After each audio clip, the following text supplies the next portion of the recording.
Welcome. I have been thinking lately about how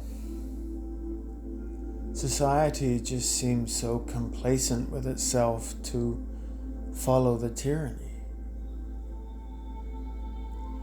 I mean, when we look at certain things, we see all these YouTube channels and influencers and podcasters who are just following trends. They are trend reactive rather than trend setters.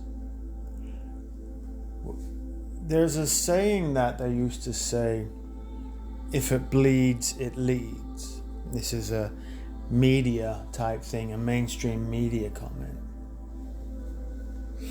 Which means sometimes they prefer it to be like this because it draws more attention. We find that if the world was a very peaceful place, then these same channels wouldn't have anything to talk about. Gladly, the select few would. They would showcase areas of the world that is beautiful, and you travel and you find these things that are worth more than the violence and the anger and the fear and the hatred. When people start to realize that it is the same, they are still giving themselves over to the problem. They want a fight. They want you to react. They want you to be a part of it.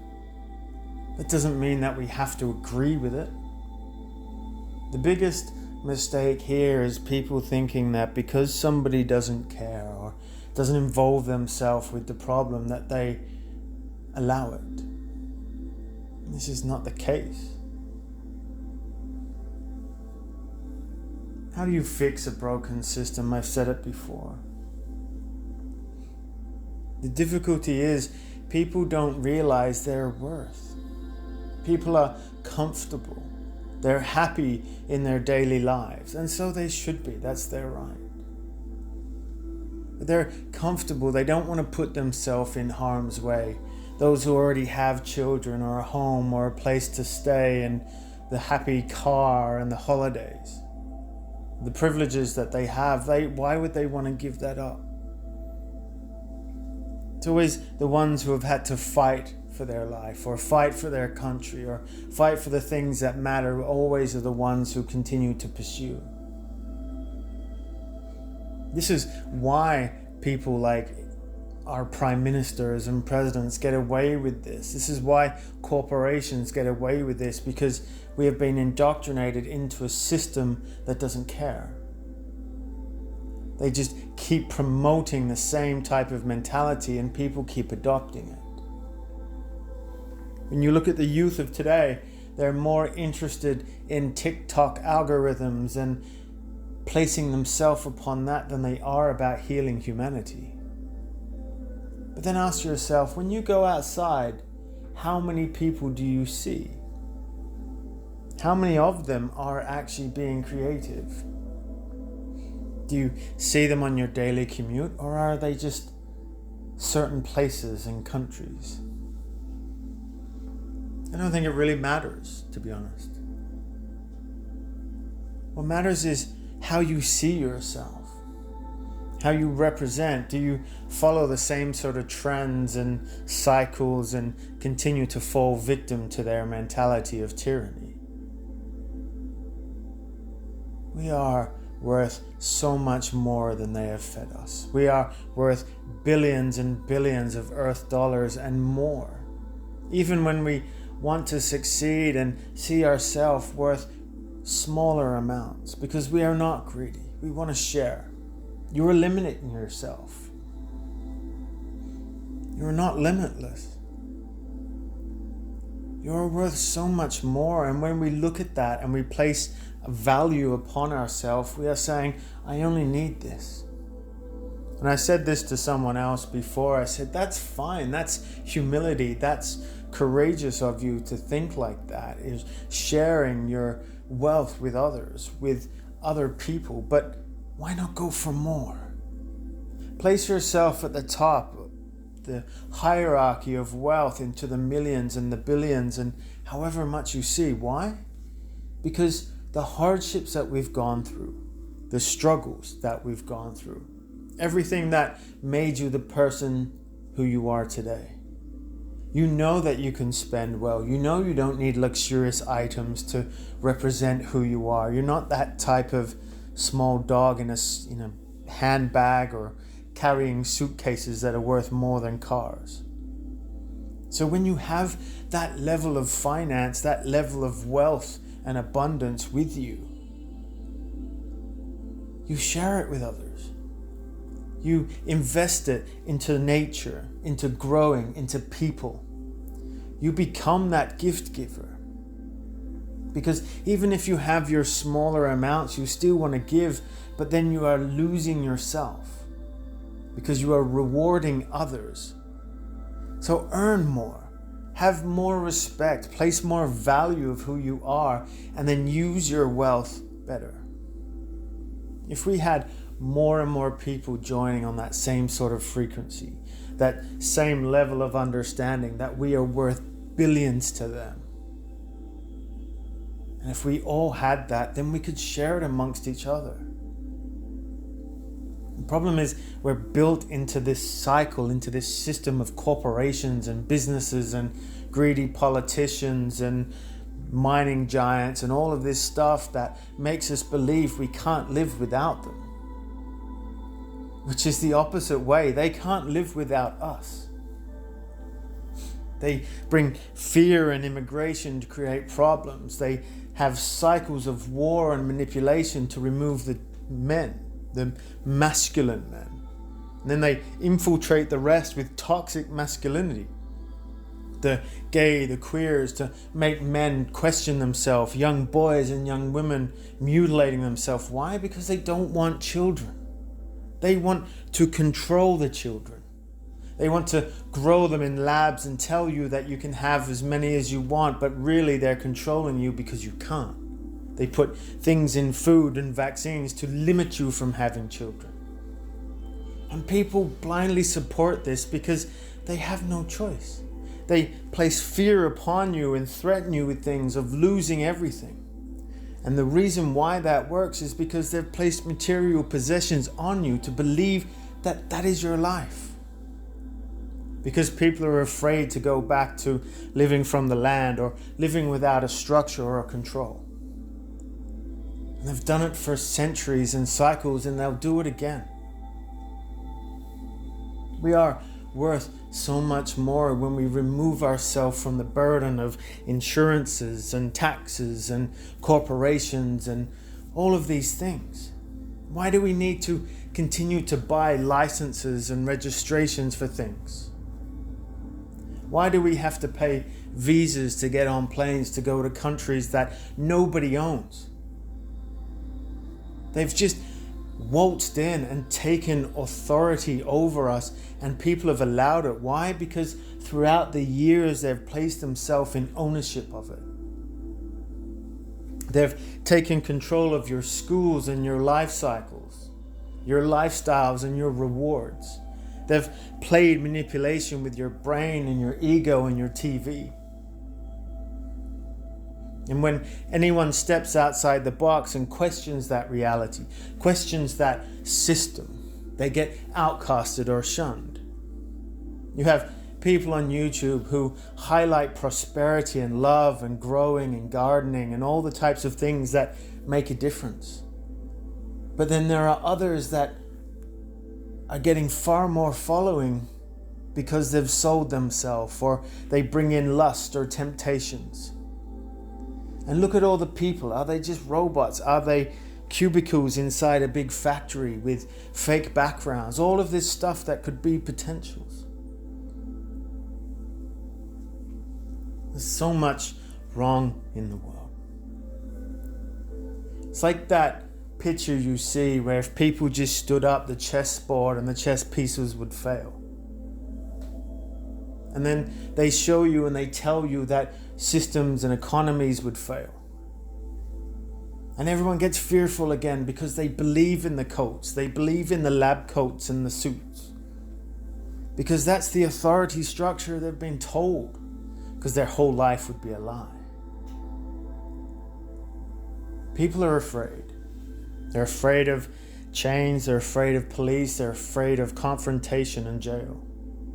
They're afraid of losing their home and not being able to support their kids, or worse, losing their own life. Or they've had to struggle in their previous life and now they've got it, they don't want to lose it. You must give credit to those people, for the system works in those ways. But it's evil. I don't know why people don't just join together and stop. This divide and conquer mentality, the separation of people from each other, race against race, group against group, country against country. I don't believe they're all there. They're all just there to take money. Countries shouldn't be fighting each other. It's just a play. They're all involved in this big cycle. But when one chooses to be against the other because they want best for their people, they've been eradicated. Just look at the history. They don't want people. They don't want free people. They want robotic slaves who work hard and pay the taxes and give them more monies. They smile and smirk and laugh in the face of your hardship while they sip pina coladas at their pool toys. And they have you clean up after them. This mentality is failing. If only the people would realize their worth is not financial, it's not materialistic. Their worth is connection.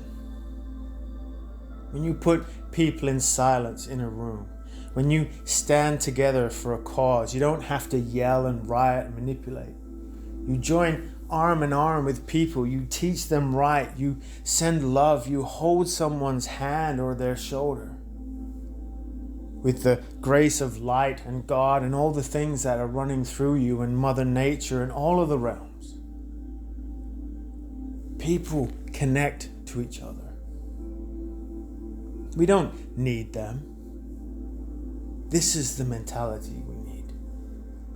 You stand up and you just don't do it.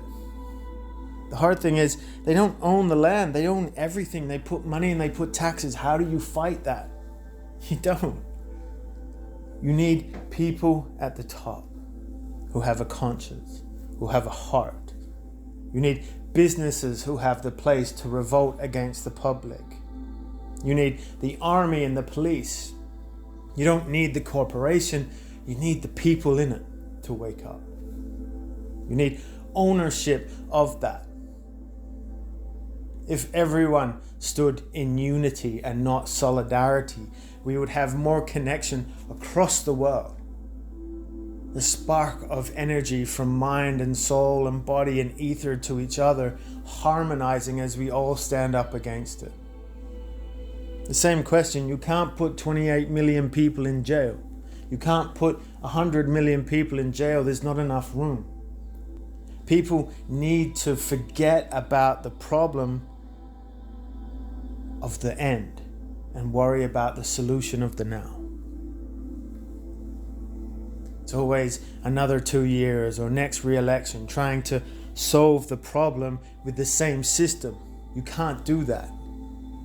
Even if a new group goes in power, they're going to be the same corruption. They're going to turn the same.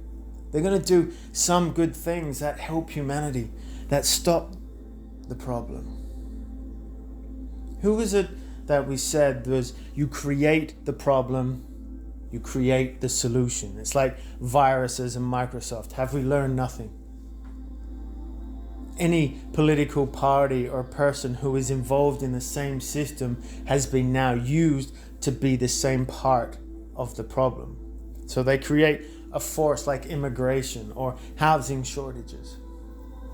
Then they create all of this. They bring in a new party who says, we're going to fix all of that. We're for the people. And better the devil you know, and they probably will. But what's the core root behind that? They're still in the system. They've been there for years. They're just never in power, never in charge. But to regain the population are all supporting that one group. They get in and they're just as bad as the other, but you don't see it because you don't know behind it. That's the problem, it's the same. So why are we still following the old, outdated structures? Because people don't know how to stop. People don't know how to withdraw from it, to stand side by side each other, because the world continues. The fascinating thing is that I believe that people just need to stop. Let it fall. Let it crumble. There's no other way. You can wish for a 5D separate earth where you wake up in heaven and it's all hot fuzz and lovely dovely. You can look back and live in a 3D world of transhumanism and robotism and all of the things that they want you to have with X and the virtual realities and the super world of technology and trans and all of that greatness. Or we can evolve as individuals, allow light in, allow God to shine through us and help and grow and change the world that we live in. There are infrastructures that work. It's just being run by evil people. We release free energy and free technology. We teach people the right education systems on how to grow food and build houses. Things about love and connection. None of this useless, incorrect facts. We rewrite a rewritten history. And we tell the truth. We bring out the old scriptures, the old magics, and all of those things that make a difference to children, and we harmonize with that. And we grow and we bring in the new technologies, and we go back to the times when we can build it. To me, that sounds better. But to do it, we need to take that risk. We all need to just come together and stand by and go, you know what, today we're not doing it. We're distracted with World Cups and matches and all those things that keep us preoccupied and entertained. And we're rewarded for that like puppies. You get holidays and days off and all of these things. But we need to just stand up and say, not today. Not this system. We refuse to work for this system. We show heart and we attack people at their human side. Not through war and violence and verbal anger and hatred. We awaken the human and the heart within. Sometimes what it does take is a few people to start it. Whether it's growing community gardens in nature or bringing in different types of energy and light. Not a God being or a new Jesus or something like this, just people who can show others the way, and we all do it together. And it might be someone goes into the system and breaks it out like Neo. Maybe I'd be the first to put my hand up to throw me into position of power so I can lead others and teach them the truth. All of those people throughout life cycles have been killed off or destroyed because of it. Shamed and shunned and flown to other parts of the world to never be seen again. But maybe this time's different. Maybe the preaching and the words and the teaching of others through the vocabularies and honesty and from heart resonates with the people. And you create a new environment. You remove all of that toxic presidency and prime ministership, all of the evil corporation of finances, and you start using tax dollars to reinvest in your countries, to build new areas, build new infrastructures that work. Why not? And it all starts with how you see yourself, how you see your family, and how you see your worth. You are valuable. You are worth every cent, every crying moment, every heartbreak, every torment, and everything you've ever gone through. You are worth it. No matter how hard it gets, I will always love you. The light will always love you. Mother Nature will always be there for you. And even the mystery moments that we have no idea, that test us to remain positive on our path, will always be there with you. But aim high, because a change is coming, and I want you there. So does with that, I leave you with peace and love. Take care.